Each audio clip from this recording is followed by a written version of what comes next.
So frustrating, we've got bad, we've got red zone, we've got limiting. What else? Any other words sort of spring to mind people want to sort of think of when they think of pain? Wayne? Debilitating. Debilitating is really good. Has anyone ever had debilitating pain? What they would describe as debilitating pain? Yeah. Yeah? Yeah. I've got osteo in my knees, and yes, it really plays havoc with me sometimes. Don't mind me if I spell things wrong, by the way. It's not really my strong suit. So you got osteoarthritis in both the ankles or one ankle? Knees. Sorry. So there you go. And it's like, so you'll associate the OA with pain. And the pain in your knees and it causes pain. Who else here experiences pain? Anyone wants to volunteer? What's happened with you? I've got poor posture, and I get a lot of pain in my neck. Okay, yeah. And between my shoulder blades. When does it come on? I'm a speech therapist with children, so I sit on small chairs. And Down very low with the kids. So yeah, I have shoulders a lot. Yep. And and also driving. Yep. Yeah. So who else gets pain driving? Anyone? Yeah. How long does it take for you to drive before you start getting some kind of pain? 20 minutes.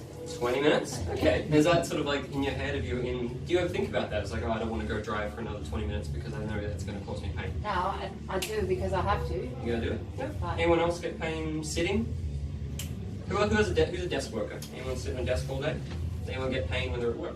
Yeah. Yeah. What kind of pain? Just across shoulders. What's the shoulders? Head of the neck and shoulders. Yeah. Shoulders, neck pain, Hip flexors. hip flexors, headaches. Does anyone get headaches on a regular basis? Yeah. And what happens when you get the headaches? Do you just completely lose your productivity? No, just keep going. Or you just sort of keep pushing on? You have to. Yeah, or you take drugs, exactly. Does anyone Take take... it out on other people. Yeah. Does anyone take any medication for the pain? Some people avoid it. I don't. Try to. Yeah, what do you take? You don't have to if you don't want... Nurofen. Nurofen? Yeah, so Nurofen, anti-inflammatory medication. Voltaren, another anti-inflammatory one. Anyone take Panadol, or anyone take any sort of... Anyone that like protein, things like that? Tramadol. Tramadol, that's a good protein-based painkiller. Does it work? Oh yeah. Yeah, it works. Mixture of that. Anti-inflammatory Yep. prescription one. Yep. Celebrate. Yeah, that one. Yeah. So, I think we all agree that we don't like pain. No one likes pain. As soon as we get pain, we kind of want to get rid of pain pretty much as soon as possible. That seems fair to say? Yeah. Yeah. Pain is part of the body's protective mechanisms to keep us going. Pain is not necessarily inherently a bad thing. And pain usually protects us from getting significant damage. If I touch like a hot pan, for example, the pain is what causes me to sort of pull my hand away pretty quickly before I get any more significant damage. Or if who's ever torn a hamstring? Anyone? Right? Torn hamstrings? Couple times. Torn a hamstring. I've torn my left one 5 times. I've torn my right one about twice. But never seriously bad. Like I never had a total rupture or anything like that. And again, that's probably and it sounds kind of sort of like an annoying thing to say, I probably have pain to kind of thank for that. If I don't have the pain to sort of stop me when I have maybe a grade 1 sprain or something like that, there's nothing that's keeping me from going straight through and getting a full rupture. So pain is not inherently a bad thing. It's inherently unpleasant, and that's probably why it is so useful as it is. Because the thing with pain is once it gets unpleasant, it is seriously unpleasant. And it's like, and pain can get to a point where it's nothing, you don't think about anything else. Like, it doesn't really matter what else what good is happening through this. It's like when you're at work and like everyone's really, really nice to you all day, and you got like that one asshole on the phone. And it's like, well, that's my day ruined. That's pain. It doesn't necessarily, it ends up affecting every part of you.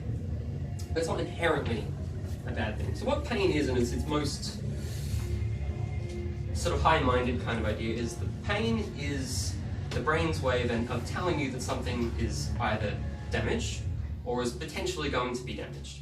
I say potentially going to be damaged, and that's going to be an important component for what we'll talk about today. So it is there to keep you from doing something dumb, basically, or it's there to tell you that the brain thinks something might happen or has happened. Notice that I don't talk about what has actually happened at the tissue level, because what happens at the tissue level not necessarily a great indicator for how much pain someone is going to be in.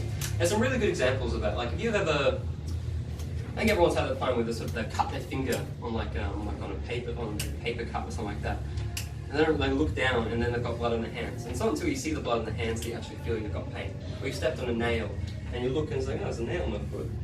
And then the pain comes. It's after, it's after that sort of, exactly. And Still wouldn't realise it's there. there's some really good examples of that, like extreme ones, like people during war who take bullets and, or they've lost a limb or something like that, and then describe it as like, oh, I feel like they're a bit of a bump. Because they've got more important things to worry about at that point. They've got to worry about not getting hit by another bullet. And then you've got the complete opposite spectrum. It's like, I think everyone's had that point where they've tried to pop a pimple or something like that, and it's just like, this is the most painful thing in the world, and it's like, nothing is really that it. That's when you realise that someone's had that situation happen. So the level of damage that's happening in your body is not significantly In proportion. in proportion, exactly. So the proportion of what happens at the tissue levels is not necessarily indicative of how bad something is. Actually, there's a few really cool examples. There's because with pain, pain often goes to our emotions around pain. So, for example, there was a study done where they had a group of violinists and they had a group of professional ballet dancers. And they did sort of just a little prick on the finger, and 100% of the violin players said that they had more pain than the ballerine dancers. Ballerinas, there we go. Ballet dancers, there we go. 100% of the violin players. And then they did the same study on those people, and they did their left hand and they did their right hand. And it was again 100%. Left hand had more pain than the right hand. And that's because the left hand is the one that sort of does all the fingering stuff. But the ballet dancer, they don't really care. They can do whatever it is that they're doing. So what it shows is that there's an emotional attachment to that pain. It's not really indicative of what's actually happening. It's just a prick on the finger. But that person values what's happening at that tissue a lot more than someone else might. And again, that sort of demonstrates that the level of pain that we have is not necessarily indicative of what's happening at the tissue level. One of my favourite ones is actually, who here's had acupuncture? Acupuncture? Did you know that with acupuncture it's statistically more effective if you have acupuncture done by a Chinese person in China than if you have acupuncture done by someone who's not Chinese, not in China? And if you take aspirin, aspirin is more effective if you have a clear capsule with little like colourful baubles in it than a standard coloured pill, which a coloured pill is more effective than a square pill, and a square pill is more effective than a plain white round pill. It's exactly the same thing, but we have these emotional attachments. Like, this looks very high tech. Someone's gone to a lot of effort to make my aspirin pill, and therefore it must be more effective. Or that guy is Chinese. Bet you I know he knows what he's doing. This Scottish guy, I don't know about it. Don't know about this guy. He does acupuncture, probably not his jam. But it just goes to show that pain, in the end, you can't really trust pain necessarily. And that brings us to our first, it's supposed to be the first one, which is the difference between acute pain and chronic pain. So people in its sort of like baseline form, acute pain is pain that has been around for, sorry. Hello. There it is. He's going down. Keep going. Thanks for being here. How you doing, Carrie? I'm Matt. Hello. I'm right. Just in time, we got to point number one.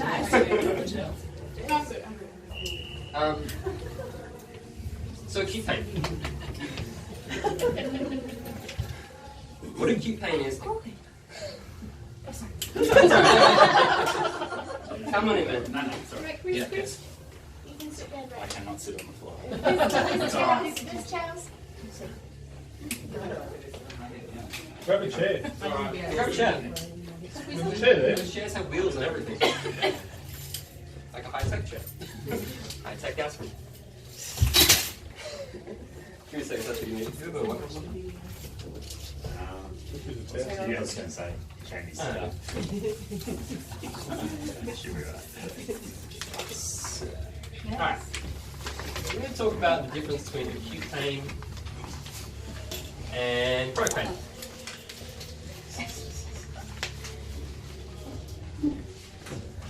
So what acute pain? Does anyone have an understanding what acute pain is compared to chronic pain? Base idea? Sudden onset, short term. Short term, yep. Sharp. Sharp, yeah, sharp's usually sort of a describing one.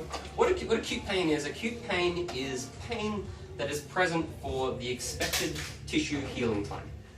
And that will change. So say if I fracture my arm, how long are you in plaster for? 6 weeks. Because bones typically take 6 to 8 weeks to get better.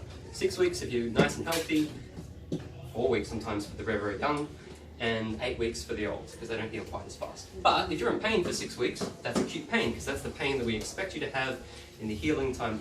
Who's ever woken up and they can't turn their head like one way or the other? Does anyone know what that is? Right. Frozen shoulder. Right. It's a facet sprain, so it's a neck sprain. The neck sprains usually take 2 to 3 weeks to get better.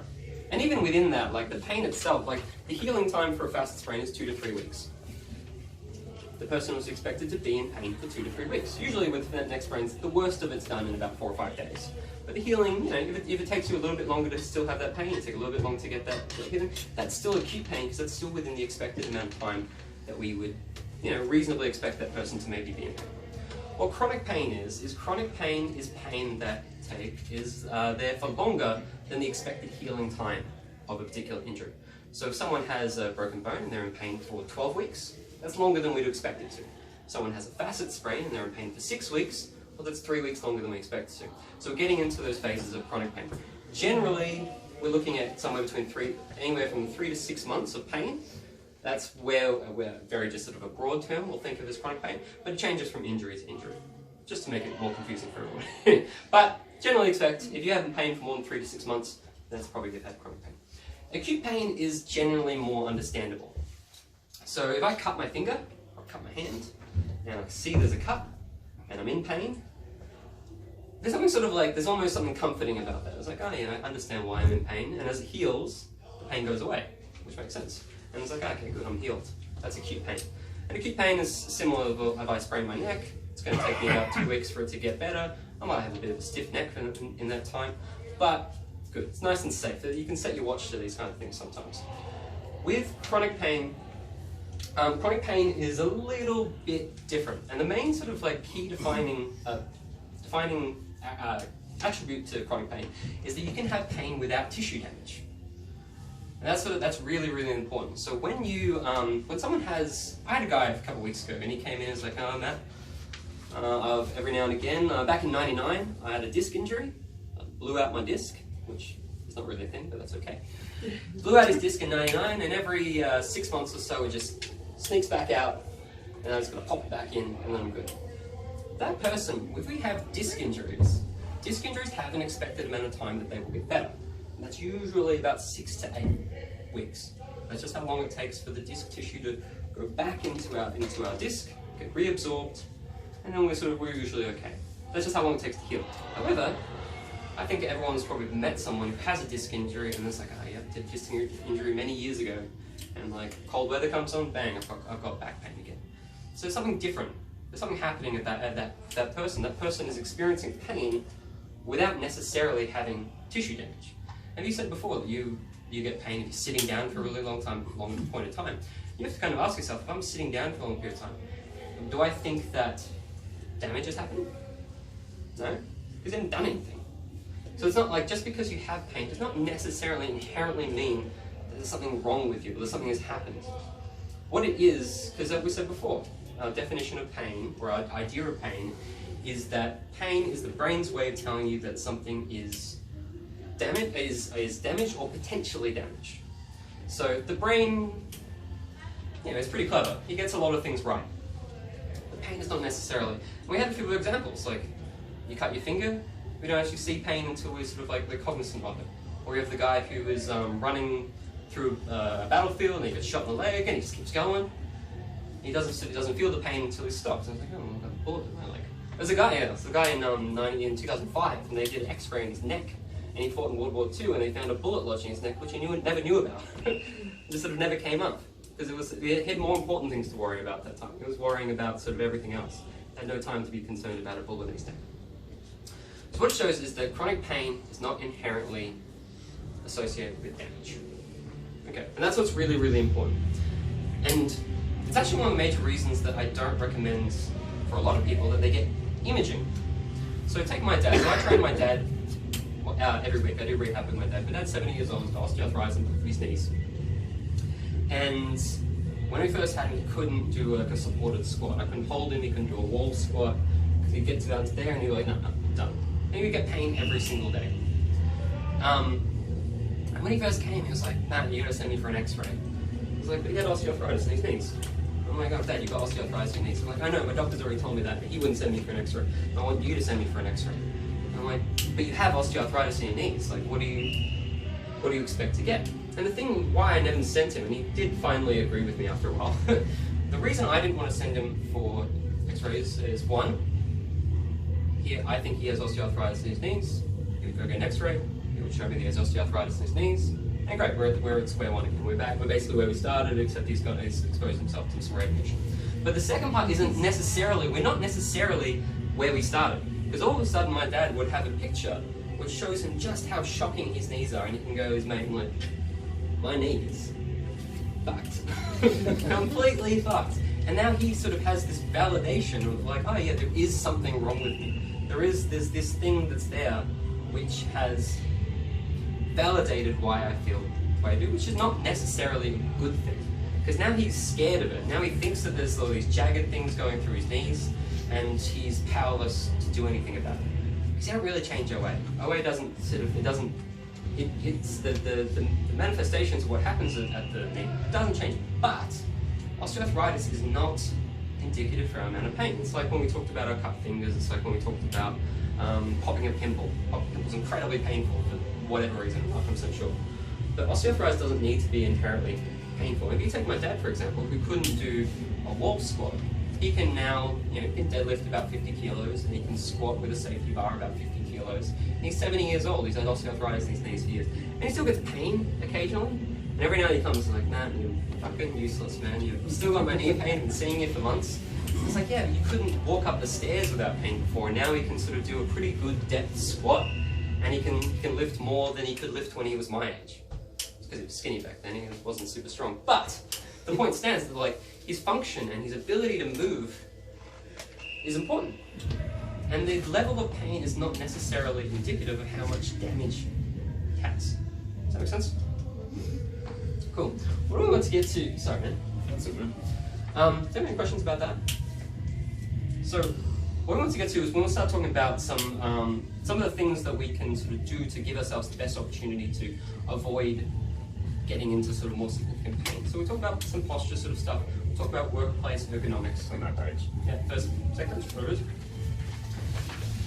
So I want to sort of like, we want to keep those principles in mind. And I really want you to, if you take away one thing from today's seminar, so I want you to know that if you have pain, having pain does not inherently mean that you have damage to the tissue. And it doesn't mean that you should stop. You know, if you're doing your, what do you do, 6-week challenge, 8-week challenges, 12-week challenges? Yeah, bit of everything. Bit of everything. Whichever challenge you're part of. It's like week 2, and you tap out because you get a bit of knee pain when you try and sort of do your squat for the first time. Just because you get pain that time does not necessarily mean that something is broken, that something is torn, that something is damaged. It's just that your brain, for some reason, thinks that might be damaging, or might be potentially damaging. I always liken it to like a really high-tech security system. If your house gets robbed, for argument's sake, and you're like, I'm never going to let this happen again, and you buy the most high-tech security system with your Mission Impossible lasers and whatnot, and sort of security cameras, but then like a butterfly flies past and everything goes off and all the alarms go off. That's kind of what chronic pain is. Chronic pain is hypervigilance. It's that person who back in '99 got a disc injury and he's avoided bending over for his entire life because he's afraid it's going to happen again. So because he's afraid it's going to happen, it probably will happen.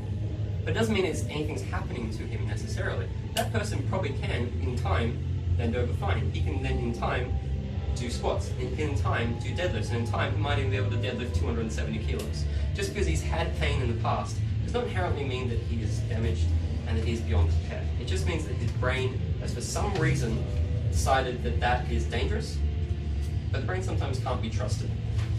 So we'll talk about some of the things that we do at work. So when we're at work, really common one is we get headaches, we get that upper neck pain, we get hip tightness, we get that those sorts of things, and that can be linked to our predisposition for certain types of pain. This type of posture, we're rounding forward, got a head poked out forward, we've sort of got our arms up tight, up like this. We're going to get overactivation through these muscles. But more than overactivation is it's almost the length of time that we do something for. If you stand still or do one thing, like a lot of our life is like we're at work, we're on our computer, and then we're at lunch and we're looking at our phone, and we're back on our computer, and then we're watching TV. And everything's in this kind of like same sort of hunched over posture. And when we're in like one position for a very long period of time, why do you think that might cause pain? Is the brain trying to tell you something? What do we think? It's telling you to move. It's telling you to move. Exactly. Do we think something's happened at that muscle? Do we think we've torn something? No. No? When I've done something, I haven't moved enough to tear something. Or do I think, yeah, it's stiff. But is it because, yeah, is a disc sort of blown? No. It takes too much force for that to happen when we're sitting. All it is you've got to think, it's like my body is telling me that there's something that I need to be aware of, and at that point the body just wants you to move. So you think about it, if that kind of pain comes on, you don't go, oh, damn, I'm in pain, I've got to sort of take out the rest of the day. It's like, no, you get outside and you move, you go for a walk, you roll your shoulders, we're going to go through a few sort of stretches and sort of some regular sort of desk work stuff. But so if you experience this kind of pain, just stop to think for a second. It's like, what is my body trying to tell me right now? And do I think the amount of pain I'm in is proportionate to what I'm experiencing? Like, do I think there's actually a disc injury that's happened right now? Do I really think that a muscle is torn right now? And you go, no, I don't think that's what's happened. If you say yes, that's probably what's happened because I've flipped over and I've done the splits and I probably shouldn't do the splits, and sure, you can go to the hospital and you'll be fine. But if you do something and you get a bit of pain, you don't understand, and you want to sort of think about why, just stop and think about what has happened. Do you want to sort of take over this? Yeah. We'll get through this pretty quickly. I think Matt's answered a few of his segments, which is all good, all at once. That was all right. He goes on tangents, but it's all pretty good information. Yeah, he's very knowledgeable. Yeah, that's it. All right. So, what causes pain? Well, Matt's been through that a lot. General weakness and underactive muscle groups, that's a huge part of a lot of pain. Posture, in my experience, everyone that comes to me with shoulder pain, neck pain, lower back pain has some sort of posture like this where they're hunched over. It's just, if you think about those traps tightening up, as Matt mentioned, that's your whole problem right there. If you can just pull that back, you're solving 80% of shoulder injuries. The other 20% are probably through like a car accident or a footy injury or something that's never been properly rehabbed. Overactive or unbalanced muscle group, so whenever there's a difference between front and back, front and back, if there's if there's an extremely loose versus an extremely tight muscle, one's like the quad versus hamstring. If the quads are overly dominant and hamstrings quite weak, especially kicking a footy or something, that's when you're going to do a lot of injuries there. Cross-axis, so weak core, glutes, hamstrings, tight back, hip flexors, as you touched on before too. That's massive, especially around this sort of hip area. They can be encouraged or limited by compensatory movements. So your body's always going to pick up the slack from a weak muscle group from another muscle group. So that tends to happen. The lower back tends to pick up, for example, the weakness of an inactive glute. So that's what a lot of people experience when they've got lower back pains.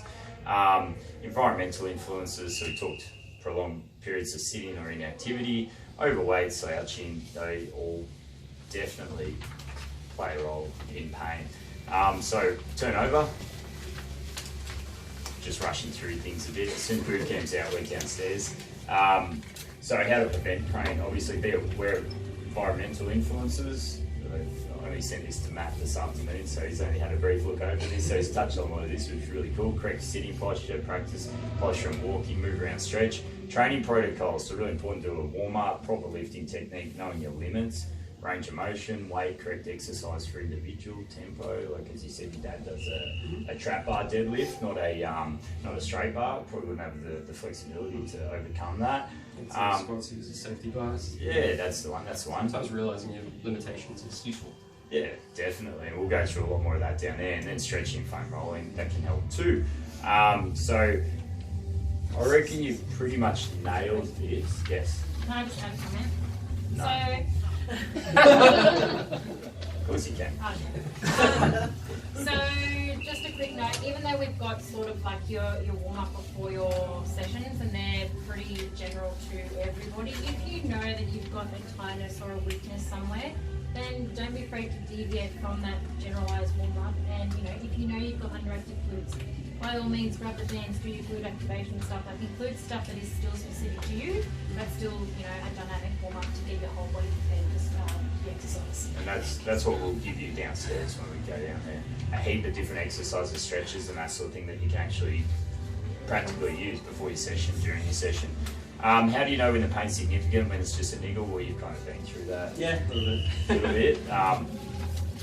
Yeah, well, I mean, I think a big problem, as you've touched on, is when chiropractors and GPs tell you this information. Yeah, I don't want to badmouth any other sort of particular set of professions or anything like that. Physios. All right, cool guys. We'll go to what is posture. So this is more the theory behind posture and that sort of thing. How to tell what it is and when you might be, I guess, in one of these positions. And I'll get Matt to sort of expand on this, and we'll go downstairs. We'll have a look at everyone and see where you're at now. Do we do a demo of one, and then we'll do everyone can sort of pair up, or do you want to? Yeah. We'll go through this, and then you can definitely talk to someone. So you got the sway back, the lumbar sway backs. You're gonna like generally have the big pot belly and then walk around. The lumbar lordosis, which I used to have, where you're quite relaxed through here, and it's a big back arch through there. Way past the norm. Thoracic kyphosis. This is quite a normal one. Yeah, I think most people put their hand up. Forward head or nerd neck. Everyone remembers that one. And then good posture, which pretty much no one has. Alright, practical advice on how to fix poor posture. We'll go through a heap downstairs. So do you want to maybe analyse someone? Yeah, does everyone want to volunteer? Westy. Thanks for that. So being self-aware of what you're, like I said before, it's always good to know. Is it right on my hands for the examination? Yeah, go for it, Michael. So it's always good to sort of have a good understanding of where you are at any one point. And you're right. If you do a general warm-up, and the general warm-up's usually good for 95% of people. But if you're aware of something that is unique to you and it might not sort of hit that in like your general warm-ups, you might have to do that little bit of extra work with a little extra warm-up to make sure that you're being sort of safe to yourself, not necessarily safe for someone else. So this is what we do, sort of these body awareness kind of drills. So you learn a little bit about yourself. Like I've 5 years of uni and everyone telling me that my right shoulder is higher than the other one, which you'll never not be able to notice now as soon as I relax again. But that's why we do these sorts of things. That's why it's good to have a little bit of information. You don't always want to take it as the be-all end-all and think I'm broken because of it, but it might just give you that little bit of extra information. So your face sort of like straight ahead this way. So first things we're going to look at is we always look at head position and shoulder height. So Take your jumper off. maybe the bend as well. Take your top off. Just take everything off. You're not too shy, eh? Those big shoulders.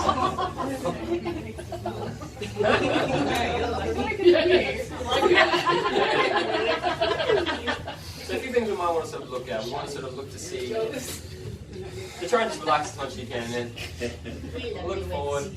And first thing we might look at is his neck. Is his head sort of tilted one way, or is it tilted the other way? Does he tend to sort of side bend this way or side bend this way?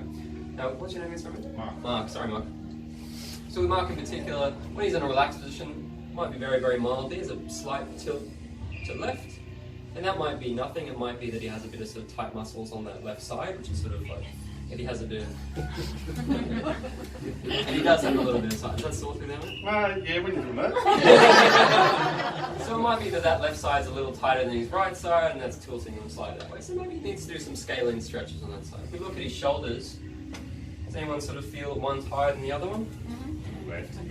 Which one's higher? Left. Left? No, Left that is one. higher. Exactly. That one. Again, you left-handed or right-handed, man? Right-handed. You're right-handed. So, look, we can go ahead and make sort of the assumptions Yeah, as to but why you still. might one has one higher. I'm not going to start making those assumptions. But, it's really common in women that they have like one shoulder's lower down because they've worn like a bag on one side. Or with me, if you That's look where at it's mine, from. If you've got mine, like, do you see one being higher than the other? Not a bit, a lot. Sorry? Not a bit. Yeah, tell The right one? Yeah, the right one's quite a bit higher. And I played tennis growing up. It's a very one-handed dominated sport, and I've always been sort of a little bit more developed on the right side, I guess, and it's sort of been my normal for a very long time. And I don't get pain because of it, so it's not necessarily a bad thing, but it is something that's definitely worth being aware of. And we can sort of start thinking about the standard postures. So we sketch you standing on your side. We want to think about like how far our head's tilted forward. This would be, what do you call it? Nerd neck.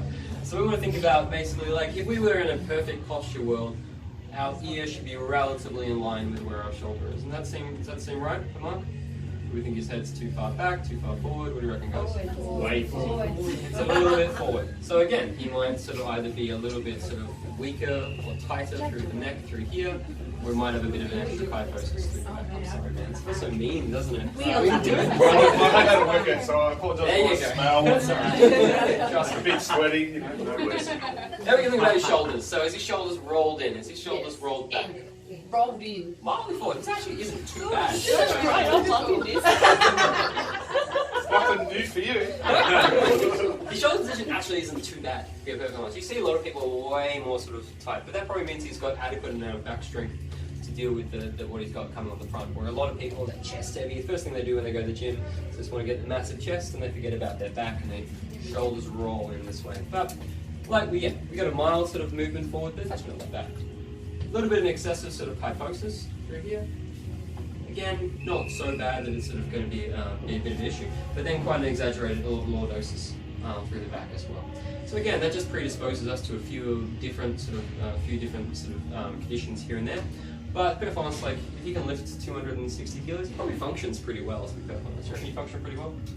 Yeah, more or less. There you go. We face back I have that way. scoliosis too. Huh? I do have scoliosis too. Yeah, and that's a good Well, point. Going this way, actually we can show people that. So facing that way, I'm going to come around to the side. So if we just sort of follow his spine all the way around, got a very mild scoliosis near the back where he's got a little bit of bend that way, exactly. So you can sort of follow if I'm sort of going all the way down, he's got a slight bend to the side. Again, maybe it causes symptoms, but a lot of people have scoliosis and they've never known about it their entire lives. But then you'll get other people who they got told at a very young age that they had a scoliosis. It's like, well, scoliosis, that's the cause of all my issues my entire life. I had this girl I used to work with and she was there. She was looking at me and like, check out my scoliosis. I'm like, oh yeah. It's like a small thing that's like giving me grief my entire life. A scoliosis is not a death sentence, but it does, sometimes it's scary. And that's what we're talking about with the pain, where our pain is not necessarily indicative of the damage that's happened. But we have these emotional attachments to this pain that can make it a lot worse. So if you have a scoliosis and someone's told you that you've had a scoliosis and that is the cause of your pain, it's bullshit. It doesn't, like, you have to have a really, really nasty scoliosis to actually sort of have quite a significant change. So you need to change your thoughts and your feelings about those kind of things and realize that they might be a slight limitation for you, but it's not the cause of your pain. So here's a very mild scoliosis. If you lean forward and touch your toes, you can sort of see he's got a slight humping on that right side. That's going to be the scoliosis just there. Let me pop him back up. That surprised everyone, didn't it? That's probably enough torture for one. So yeah, those are just a few little bits and pieces. Just getting an idea of yourself. If you have a scoliosis, maybe you need to do a bit more rotation work, a bit more side bending before you do some weights. But I don't want you to think about it as being like a death sentence by stretch your imagination. So we'll go downstairs and Yeah, let's do it. Everyone grab a partner. We'll go downstairs and we'll I can't get up. everyone.